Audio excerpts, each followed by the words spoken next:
Marshall on the blitz. Buckner gets rid of it to the left sideline, and it is intercepted by Gilmore. 30, 25, 20, right sideline. Stephen Gilmore.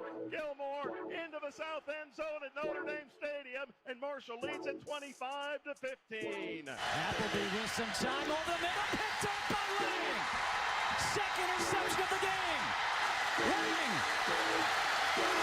Taquan Lang to the end zone. Touchdown. Breaks it loose. It's a foot race. Rashid Ali, touchdown, 63 yards.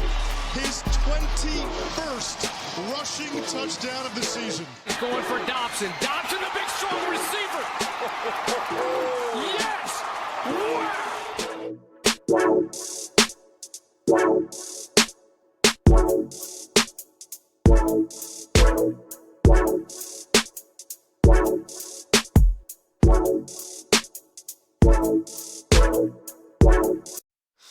Welcome back, everyone, to the Herd Huddle. I'm Keegan. That is Tristan. And a tough loss to Coastal this past week. We lost 44-27. Just a meltdown of a second half, as you just a nightmare. Unbelievable what we witnessed Thursday. Hats off to Coastal. You know, it didn't look good early for them, but they hang around and got turnovers when they needed to and turned the tide in this one to get the win against us. Defensively, I don't even know where to begin. That was one of the worst defensive games I've seen in a while, at least in the second half. I mean, all game was bad, but I get in the second half, like, they weren't put in a good position because we turned the ball over, 4 straight times or whatever it was. So they were pretty much on our side of the field at every drive. But, even in the first half, the defense, outside of the first drive. Our offense put us in position 2 or 3 times up 10. And we couldn't close the door. As soon as we'd go up 10, they would score within 2 minutes. It was we'd get them in third downs situations, and we would just give up a big play or too many big plays, too many guys running wide open. And again, we can't tackle. Can't get pressure on the quarterback. I don't know, man. It was bad. It was just bad all around. Not what I expected after having a week off. We come out, we were up, 3.5. Come out, go right down the field, score a touchdown to go up 10. Then they immediately score within 2 minutes to bring it back to 3. And then you get 4 straight turnovers by the offense, and it's over. You can't come back from 4 straight turnovers. No. On 4 possessions. It doesn't matter who you're playing. You could be playing a high school. You're just not going to come back from that. We only lost by 17. We should have lost by a lot more. Yeah, even with the turnovers, that was when our defense sort of stepped up. And then we had the punt situation where it hit off our guy, and it was just one bad thing after the next. I've never seen anything like that in my life. Obviously, hopefully that's a one-time thing and we'll never ever see that again, but the refs were bad. In the first half, I could have called 5 or 6 holding calls on their offensive line that weren't called. Then the post route that we ran with Tamarez gets absolutely whacked, and they said it wasn't a catchable ball. It wasn't that far up. It wasn't. It was catchable. But, we talked about the Old Dominion game, how we'd never seen a game where everything went our way. Well, Thursday night was the complete opposite. Yeah. And it was just when at the start of the game we got the pick 6, I was like, all right, let's go. I thought this was our game to just take over from the get-go, and that quickly changed. We can't keep the foot on the gas. We had them, like I said, 2 or 3 times where we got up 10 points, and if we get a stop and get the ball back and we score, we are going to handle this game maybe the and 4 get a straight win. turnovers don't happen after that because, I mean, you have 2-3 turnovers in a row, and then it just starts getting your head. Yeah, and 4 turnovers is what lost us the game, but there was 'Cause, a I mean, lot look, of we had more total yards than them. We had more first downs. We had the same third down completion rating as them, and we still won the time of possession battle. We had the ball for 31 minutes and 33 seconds. They had it for 28. Yeah. So, I mean, the 5 turnovers obviously is what's going to do you in, because even if you only had 2 or 3 turnovers, we probably still could have won the game. But 5 turnovers, you're not coming back from that. My big thing is the play calling for most of the game. I mean, Antoine Roberts was rushing at will. He had only 15 carries and had 134 yards. Yeah. He was averaging 9 yards a carry. I love using Carlos in the run game, You can't but have we Carlos run abuse the it. You can't have Carlos run the ball more than your starting No. running back. We abuse it. It is so predictable. Some of the play calling is just mind-boggling. How many times do we have to run a screen pass for either negative yards, an incomplete pass, or a gain of 2? We can't throw a ball behind the line of scrimmage, first of all. If you're throwing the ball behind the line of scrimmage, it better be, receiver pass, trick play. But we didn't even have to do that. We were running the ball at will with I know. I Antoine get Roberts. And Yeah. even Justin Williams-Thomas had 5 carries for 53 yards. Yeah. What are we doing? Why are we running it 20 times with Carlos? Or the play where, we have Carlos fake it to 5 different guys. He ends up doing a full 360 in the pocket before getting it out, barely getting it out. That could have been a disaster. Yeah. Like, Listen, I'm that all is for that is peewee play calling, bro. I I'm don't all understand. for doing those kind of plays to get your playmakers involved. But we were controlling the line of scrimmage with the run game all night long. We could have ran the ball down their throat, controlled the clock, and it would have been over. Yeah. And They again, could not stop us. Again, I feel like we only like to force feed Lacey. Like, we didn't get Toby involved until literally the last drive of the game, basically. Till this day, I don't understand why we go games where Toby doesn't catch the ball till the 4th quarter.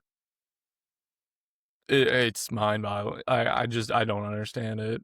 I mean, I literally just want to forget about that game because that was such a nightmare.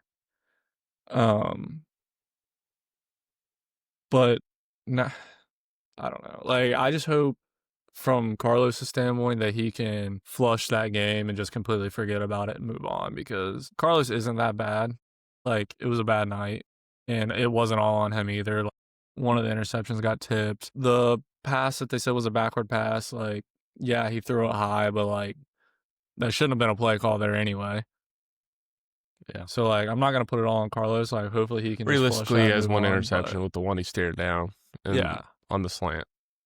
So, but like I hopefully said, you can't have Carlos be your leading rusher. No. And he carried the ball 20 times for 67 yards, while your leading rusher had 15 carries for 134.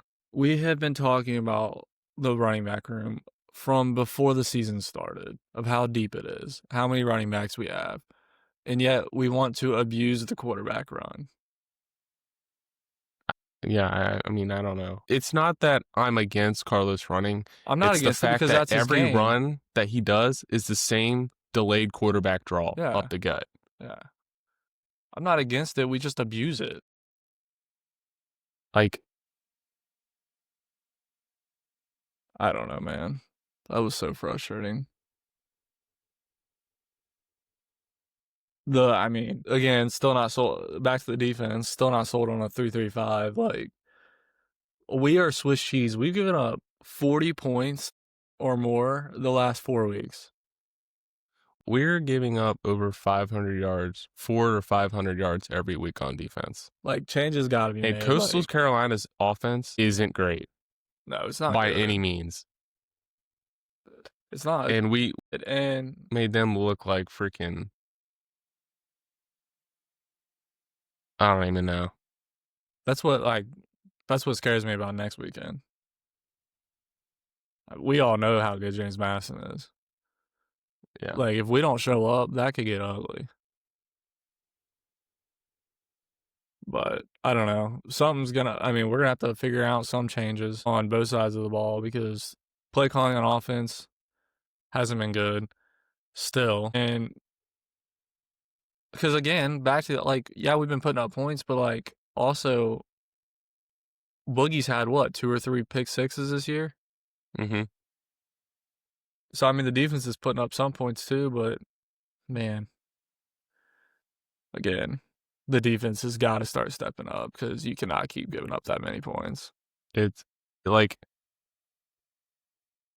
again, I realize the 4 turnovers, so you're backed into your own end zone, but the amount of dudes just running wide open yesterday.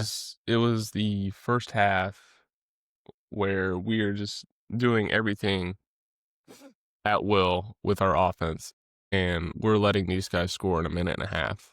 Yeah. You can't win football games when you have to try to outscore the other team. Yeah, you can't put your offense in the position where you have to score a touchdown every single drive. Yeah, I think we settled for some field goals, but our red zone offense is horrible. It's I think they said it's the 9th best in the Sun Belt. I don't know. Hopefully they can get it figured out, but we're in week 9 now? Week 10? No, the Old Dominion game, I don't know if it was, I don't want to say it was a fluke, but we had everything went against us this game. Everything went for us that game. They had 2 muff punts. A pick six. No, you're not going to get that. The defense had 3 or 4 goal line stands, and awesome goal line stands, but again, Old Dominion didn't have very good play calling on those goal line plays. So I don't know. It's frustrating. Yep. I tried to, we waited a day to record to try to cool off, and now I'm getting heated again. I don't know. It sucks, but we got 75 week coming up, so anything can happen. Hopefully everybody still shows up. I don't care if we're 0-10, it's 75 weeks, so everybody should show up to that game. Yeah. But we still have a lot to play for too. We're still 4-4, we're 500. 2-2 in the conference, Look, if we can conference championship odds in our favor, no. We can get to the 6-7 win mark, that's a successful season.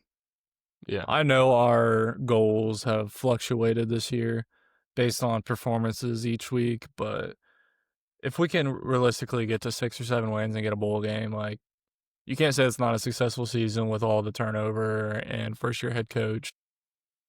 Yeah. If you would have told me we won 6 or 7 games at the beginning of the year, I would have took it in a heartbeat. Yeah. So try not to overreact too much and be too harsh. We still got a lot of football to play and a lot of winnable games. Obviously, outside of the Georgia game, this is going to be the toughest game of the year coming up. Mm-hmm. But after that, you get App State, Georgia State, and Georgia Southern. All 3 winnable games all there. Winnable games. So, and again, I'm not saying that the JMU game isn't winnable if we figure some stuff out. Plus, it's 75 weeks, so we know crazy stuff happens every 75 week. Yeah. So I'm not counting us out by any means. We just got to see what happens, But shout out to Lorcan Quinn. Yeah. Bangs a 50. Right down the middle. Hopefully Lorcan doesn't get snatched this offseason because yeah, I would like to keep that's him the one bright spot we had last week or last game.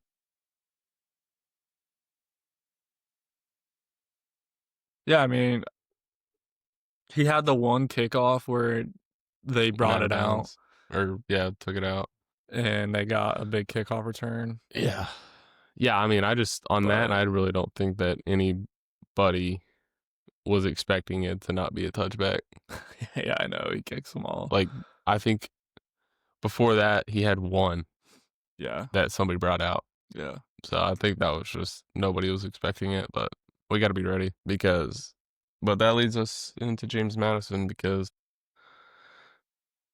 this is a scary team. This is a playoff team, and their defense in the second half Ridiculous. is unbelievable.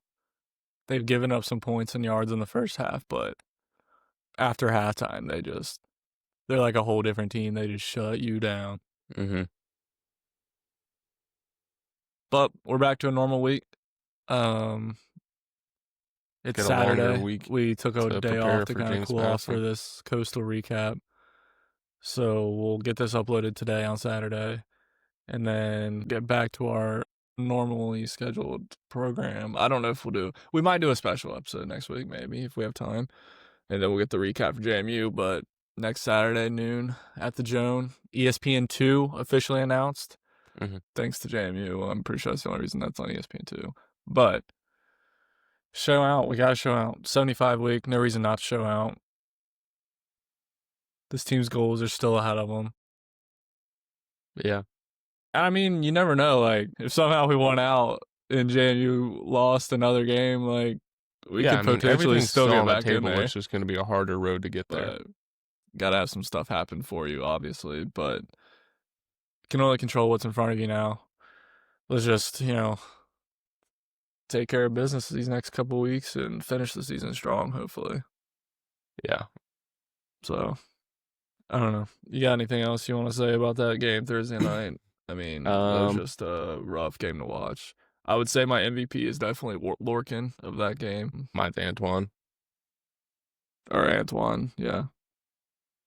I mean, literally infuriates me that he had 15 carries for 134 yards and Carlos still had more carries than him. And that's not a shot at Carlos at all. No, it's not a shot at Carlos. It's a shot to play calling. Yeah. How do you have a guy averaging 9 yards a carry and you only give it to him 15 times? Yeah. And like we said, like, I don't want him to stop running the ball with Carlos. Like, that's his game. That's part of his game. It's the predictable quarterback draw that he does every single time. Yeah. But, I mean, we see it in high school all the time. Because I'm telling you right now, that ain't going to work against James Madison. There's not a whole lot that will work against James Madison, so hopefully we gotta get some stuff figured out. Because right now, we're playing spoiler. Yeah.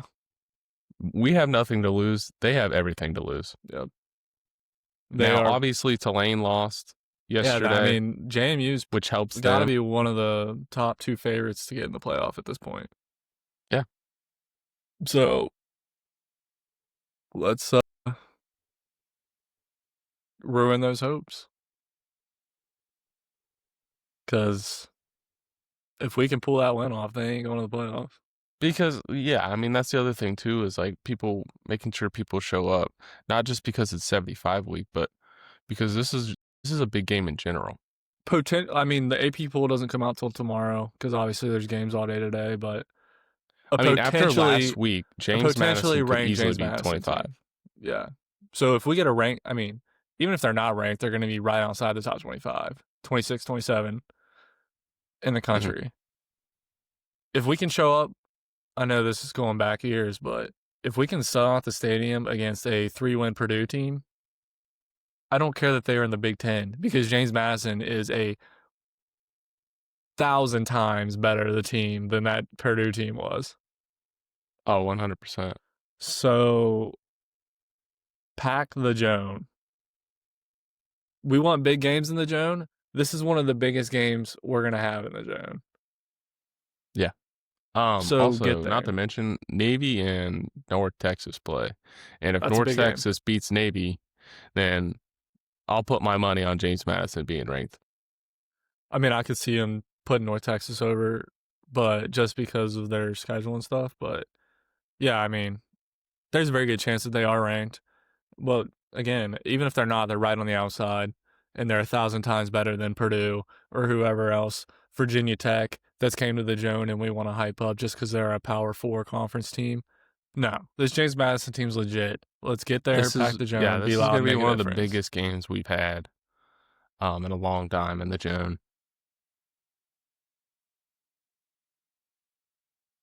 So Pack the Joan, guys. Don't give up. Don't give up. That's all I got. Yep. So, see you guys next week. Go Herd. Go Herd.